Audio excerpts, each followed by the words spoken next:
Radio UNACH presenta El Rincón de Sísifo. Un esfuerzo hecho por y para estudiantes universitarios que se instituyen en la discusión de los derechos fundamentales, la historia universal y los eternos dilemas filosóficos. Al micrófono, Francisco González y José Juan Pérez. Dos cosas llenan mi ánimo de creciente admiración y respeto, a medida que pienso y profundizo en ellas: el cielo estrellado sobre mí y la ley moral dentro de mí. Con esta maravillosa frase, Immanuel Kant corona su ópera prima, La Crítica de la Razón Práctica. Este es un filósofo prusiano, alemán, nacido en un lugar que en aquel entonces se denominaba Königsberg, que ha propuesto un proyecto filosófico que también incluye lógica, incluye la razón, incluye la historia e incluye todos aquellos presupuestos y problemas a los que la sociedad occidental se ha enfrentado. Bienvenidas y bienvenidos a su programa, El Rincón de Sísifo. En esta ocasión te doy la bienvenida, querido Francisco. ¿Cómo te encuentras el día de hoy? Pues contentísimo, porque realmente la figura de Immanuel Kant es la culminación de toda la filosofía de la modernidad, y todavía las huellas de su pensamiento pueden seguir siendo rastreadas en filósofos contemporáneos, y también buena parte de los reclamos del mundo contemporáneo parecen ser una reacción a favor o en contra de la filosofía trascendental kantiana. Así que, pues muy contento de hablar de este filósofo, nacido en 1724, y bueno, que muere 80 años después, en 1804. Solo para decir alguna cosa sobre el carácter de Kant, me gustaría decir un dato. Él mismo tenía una lista, cuando ya era mayorcito, en la que iba anotando a todos sus colegas de generación y iba tachando a todos los que se morían antes que él. Y claro, ¿no? Él fue el último de su generación en morir, entonces se cuenta que pues tenía la lista de todos sus contemporáneos ya tachada. Y bueno, en esa época vivir 80 años realmente pues era un triunfo. Todavía yo pienso que lo sigue siendo ahora, ¿no? Yo sé que para ti te entusiasma, así como a Kant le entusiasmaba la idea de la ley moral. Te entusiasma mucho hablar de Kant. Sé que es uno de los pensadores en la historia que más atraen tus intereses académicos y también tus intereses filosóficos. Hablar de Kant podría llevarnos no solamente un programa como el que ahora proyectamos, podríamos llevarnos un curso de doctorado tal vez, una maestría, un posgrado cualquiera, porque su pensamiento es muy amplio y esa es una de las cosas que a mí personalmente me llaman mucho la atención. ¿Cómo le era posible a estos filósofos? Que incluso esta característica se veía mucho en los filósofos de la antigüedad, que eran personas que se podían dedicar lo mismo a la astronomía como a la física o a la biología. Pero pareciera ser que hay una parte en la historia donde ese hábito destinado, una vida destinada específicamente al estudio, a la producción literaria, pues deja la generalidad y comienza a ser un poco más específico. Pero con Kant pasa eso. A mí me llama la atención. ¿Cómo le es posible a Kant en estos 80 años de vida escribir de tantas cosas? Sí, justamente el último gran genio universal, digamos en el sentido clásico, sería una de las grandes influencias en el pensamiento kantiano, que es su propio paisano. Nada más que él no es prusiano, él es de Hannover, que es Leibniz, Gottlieb Leibniz, ¿no? Y bueno, de pronto Leibniz, y es este filósofo total que sabe historia, música, matemáticas, crea una nueva lógica, pero además conoce de arte y tiene un dominio del lenguaje impresionante, ¿no? Leibniz realmente yo creo que sería el último gran cerebro así en esa potencia universal. Y después de eso sí, efectivamente por la propia lógica, yo lo diría, de la especialización y de la racionalización del mundo moderno, cada vez, digamos, en lugar de tender hacia ese genio universal, estamos más bien hacia la idea de los especialistas, ¿no? Y eso también es importante en la historia del pensamiento. O sea, la figura de Kant también es muy relevante en ese tránsito de la historia de la filosofía, porque él va a conjugar en su persona, una de las pocas cosas, que digamos, con el respeto a mi academia y a mí mismo, ¿no? Pero también es como una llamada de atención, ¿no? Es como uno de los pocos pensadores que al mismo tiempo que es un filósofo, es un profesor universitario. Si uno revisa de pronto la historia de la filosofía hasta la época kantiana, pues realmente los filósofos no estudiaron en las universidades de filosofía, ¿no? Sino que se dedicaban a otras actividades, etcétera. Y claro, la filosofía era una parte importante de sus saberes, pero no eran filósofos profesionales. Y Kant, a partir de él, estamos hablando de apenas 200 años, el profesor de filosofía al mismo tiempo es un filósofo. Y eso no siempre se da. Digo, con respeto a mi academia y a mí mismo, no siempre se da que el profe de filosofía sea al mismo tiempo él un filósofo, ¿no? Eso es difícil de encontrar y el genio de Kant pues lo conjuga perfectamente, porque logró a lo largo de sus casi 40 años de docencia, dio más de 600 cursos de metafísica, más de 400 cursos de geografía, que eran las materias que en realidad le gustaban, y como 300 de lógica y no sé qué. Bueno, a lo largo de toda esa carrera, pues sí, él era un profesor, pero también desarrolla sus grandes trabajos por los que son mayormente conocidos, ¿no? Que es la crítica de la razón pura, 1781, la crítica de la razón práctica, 1788, y la crítica de la capacidad de juzgar o la crítica del juicio, que es de 1790. Fíjate, todavía 10 años antes de morir, sigue escribiendo libros, ¿no? Y nuestros pobres alumnos no pueden acabar una tesis en un año. Entonces, no quiero decir más. Bueno, pues ya con eso también me hieres a mí, que no logro completar mi proceso de terminación de mi tesis, pero bueno, es que parece ser que se requiere un compromiso muy grande, un compromiso encaminado a cumplir estos deberes que a mí me llama mucho la atención en el caso de este filósofo Kant, pues lo que gira en torno a su pensamiento y a su propuesta filosófica, en muchos casos o en la mayoría, es este sentido del deber. Pero no un deber, justo platicábamos en el programa anterior, en la emisión anterior, no un deber que no encuentra un sentido, sino un deber con sentido lógico, un deber racional. Y otra de las cosas que a mí, por ejemplo, ahora que estábamos planteando algunos elementos de su biografía, también me llama mucho la atención que incluso Kant pues, llega a dar hasta clases de pirotecnia. O sea, en un momento dado en el que la guerra era el pan de cada día, pues Kant le enseña a los muchachos y a las muchachas universitarias a hacer cohetes. Es decir, esta idea del pensador filosófico, del profesor universitario que puede transformar su realidad, es un gesto de su calidad como académico y como filósofo. Pero es difícil el separar la academia simplemente de frente a clases, simplemente de repetir, por ejemplo, un programa de estudios, a esta academia que está pensada en transformar de manera activa la realidad y de servir a la nación, al Estado, a la humanidad. Sí, en ese sentido, podríamos decir, ¿no?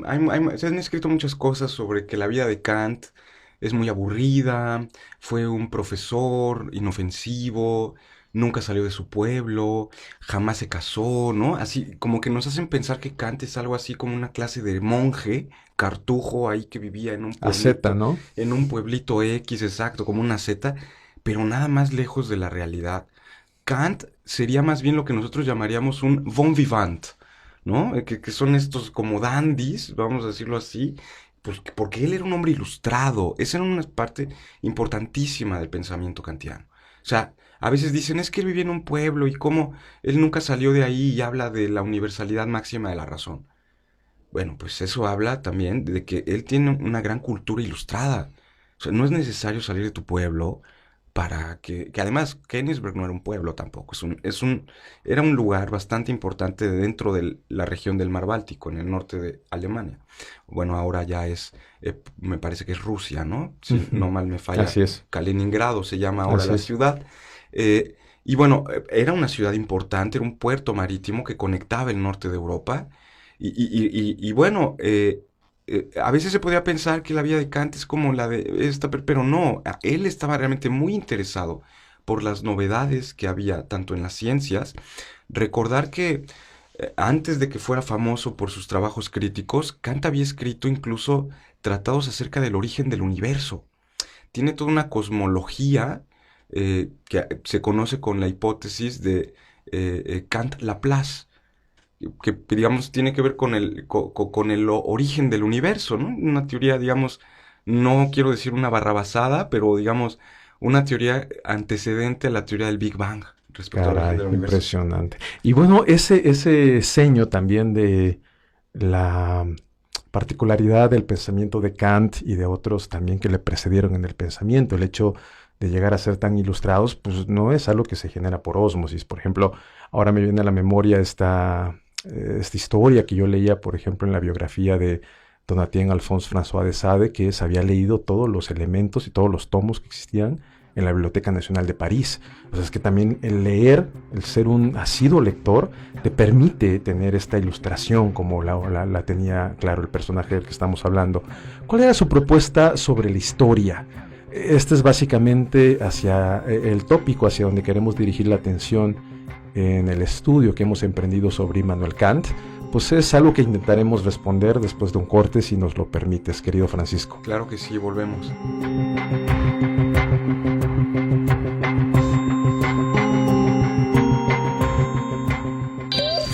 Radio UNACH. Transmitiendo desde Boulevard Belisario Domínguez, sin número, kilómetro 1081, Terán.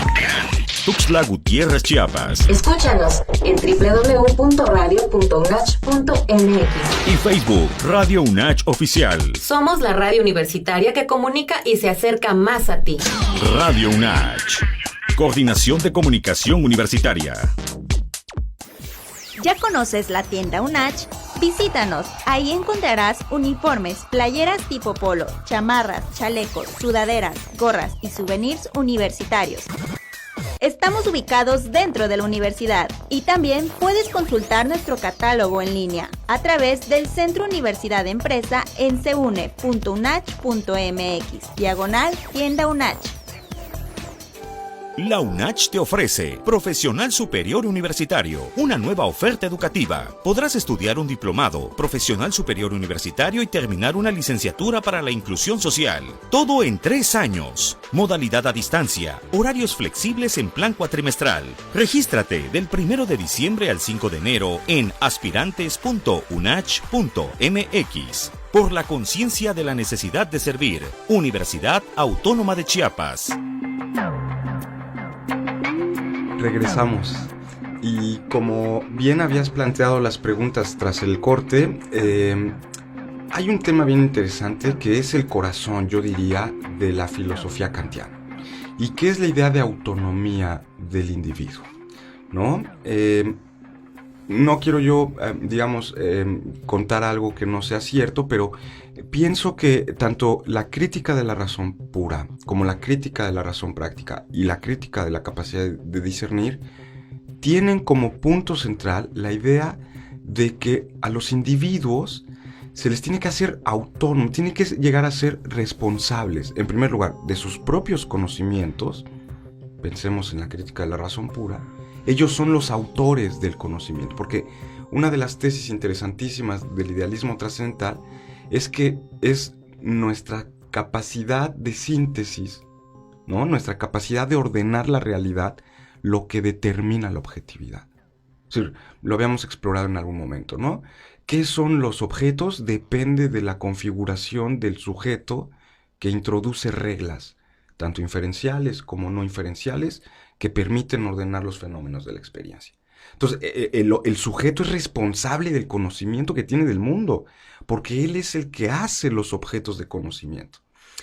Y en la crítica de la razón pura, práctica, o la crítica de la razón práctica, justamente la idea del imperativo categórico, es decir, este procedimiento mediante el cual aquello que me motiva a actuar, aquello que me impulsa a actuar, tiene que estar siendo sometido a una ley universal. Y esa ley universal, dice Kant, no puede ser una ley, digámoslo así, de un código ético ya determinado empíricamente.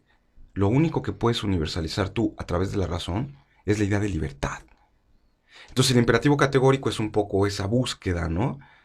Vive como quieras, actúa como tú quieras, pero ten en cuenta que vas a ser responsable. Y ese es el segundo, digamos, la segunda arteria por la que correría la sangre kantiana, ¿no?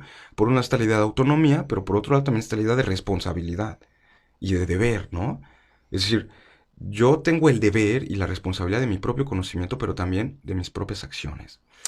Y en el ámbito de la historia, justamente es donde esto queda de mejor manera. Tú lo recordarás, aquel bello texto que se titula Contestación a la respuesta, ¿qué es iluminismo o qué es ilustración? En el que de pronto todo este espíritu libertario, todo este espíritu de autonomía, en Kant se queda registrado con las hermosas frases de, bueno, la ilustración es la salida de la humanidad de su autoculpable minoría de edad. Hay una afirmación en esta tesis de la historia de Kant que sinceramente yo cuando la leí, incluso te lo comenté, Francisco, yo queriéndome adentrar a este amplio universo del pensamiento kantiano, de pronto elijo algunos, pues, más bien alguna glosa que se realiza respecto a Kant, y en una página malafortunada para mí de pronto encuentro una afirmación que me parece bastante chocante. Ahora lo puedo decir de esta manera, pero bueno, en ese momento no podría yo entender a qué se dirigía su afirmación. Pero había algo respecto a la definición, o más bien a la percepción que le correspondía a Kant el desarrollo de la humanidad. Y decía algo más o menos como esto, que ahora lo quiero comentar como lo leí, y quisiera pedirte a ti que nos ayudaras a explicar cuál es el alcance o el sentido teleológico de la afirmación kantiana, que no se podía esperar que nada bueno saliese de una manera tan ruin como lo es la humanidad.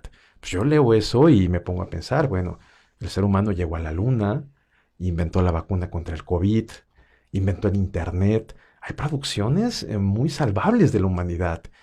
Creo que para entender lo que Kant quería decir en esta afirmación, sí, evidentemente evitando subjetividades o descontextualizar su discurso, pues por eso quería preguntarle a alguien que yo considero experto en su pensamiento. ¿Qué opinas de esto? Sí, es conocido Kant por su pesimismo antropológico. Justamente en estos pasajes acerca de la filosofía de la historia, que hemos de decir, la obra de Kant respecto a esta idea de autonomía, esta idea de responsabilidad, en el ámbito de las críticas es realmente muy potente. Pero cuando lo pensamos en el ámbito de la filosofía política, de la filosofía del derecho, o incluso de la filosofía de la historia, de pronto esa sistematicidad kantiana se pierde, ¿no?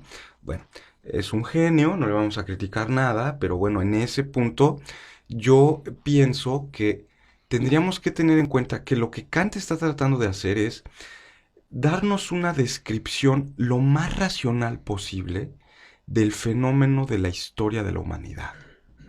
¿Qué es la humanidad y cómo podemos entender el desenvolvimiento de sus acciones a lo largo del tiempo? Y si uno ve la historia, así lees los libros de historia pues vas a ver un orden pues, caótico. En realidad no hay orden, ¿no? O sea, como para utilizar la palabra de Hegel, es como la carnicería de la historia, ¿no? Eso es, en realidad, es una gran carnicería. Pues sí, ¿no? Es el altar de sacrificio de la humanidad. Pero de pronto Kant dice, no, es que detrás de esto, la naturaleza humana, aun a pesar de que está llena de conflictos y que está llena de enfrentamientos unos con otros, vean ustedes la historia de la humanidad, a veces un poco la historia de las guerras y de las dominaciones y los imperios y cosas que tienen que ver pues con eso, con violencia y tal, ¿no? Dice Kant, sí, eso es cierto, ¿no? O sea, los seres humanos tienen una tendencia antisocial por naturaleza, son antisociales.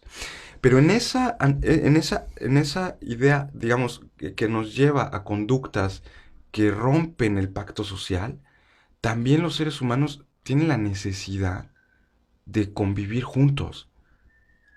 Y es justamente eso, la configuración de un estado en el que tu libertad y mi libertad no se convierta en una especie de ruptura del pacto social, sino que al contrario, sea más bien lo que nos logre unificar. Y esa es la idea de historia, ¿no? De pronto Kant va a decir, es cierto, hemos progresado en términos técnicos, tenemos la vacuna contra el COVID, ya tenemos hombres en la luna, pero ¿realmente somos más libres? Es decir, la libertad que yo ejerzo no daña la autonomía, es decir, el papel que tiene José para darse a él mismo sus propias reglas. Bueno, es ahí donde está el punto kantiano, ¿no? La historia, entonces, para él, es el desarrollo de esa idea de libertad. Salir de nuestra mayoría de edad. Y claro, él mismo lo dice. No todos quieren, ¿eh? Por eso él dice que la madera humana, pues, está medio retorcida. Porque no todos quieren ser libres.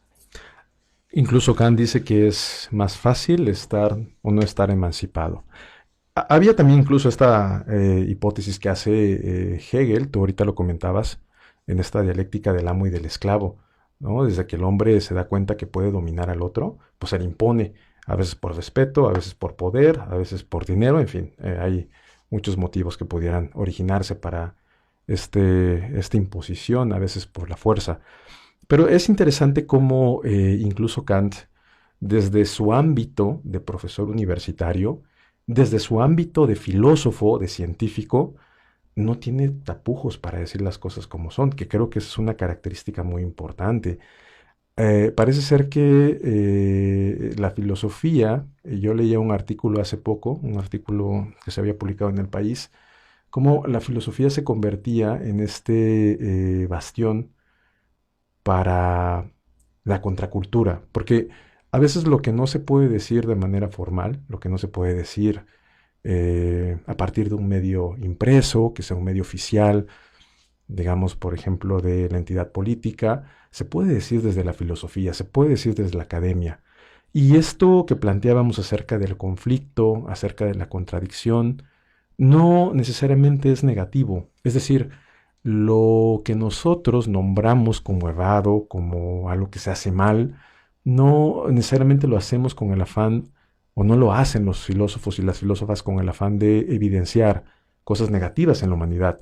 Antes bien, la intención es determinar que hay cosas que pueden hacerse de forma distintas, que es algo que hemos venido planteando desde el primer episodio de este programa.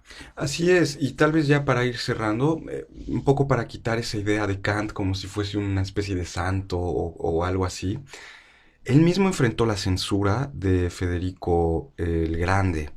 Él publica una obra que se llama El conflicto de las facultades, en el que, bueno, pues muestra que la facultad de filosofía tiene cierta independencia respecto a los contenidos de la religión, y se le censura ese escrito, y de pronto Kant escribe un escrito polémico en contra del rey, que se llama La religión dentro de los límites de la mera razón, diciéndole al rey Federico de Prusia, pues sí, tú serás muy rey y serás lo que sea, pero si tú me censuras un escrito, tú no estás respetando mi libertad.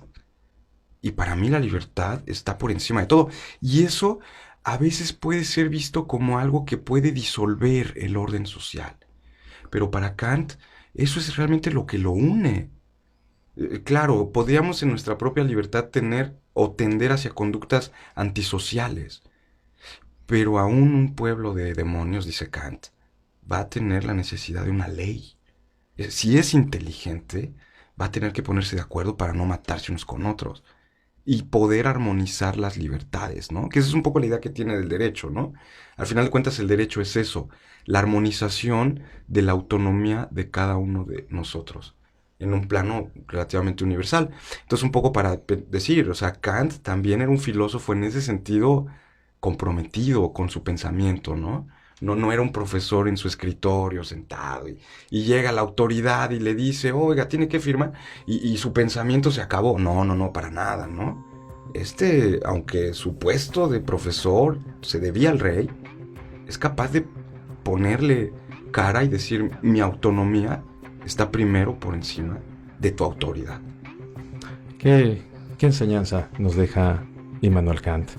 Esperamos poder ampliar un poco más de su pensamiento en emisiones posteriores. Por hoy les agradecemos a todas y a todos los que nos han escuchado y les recordamos que El Rincón de Sísifo se transmite por medio de Radio Nach, frecuencia universitaria, todos los miércoles a las 10 de la mañana. Sin más, les deseamos una excelente jornada. Muchas gracias.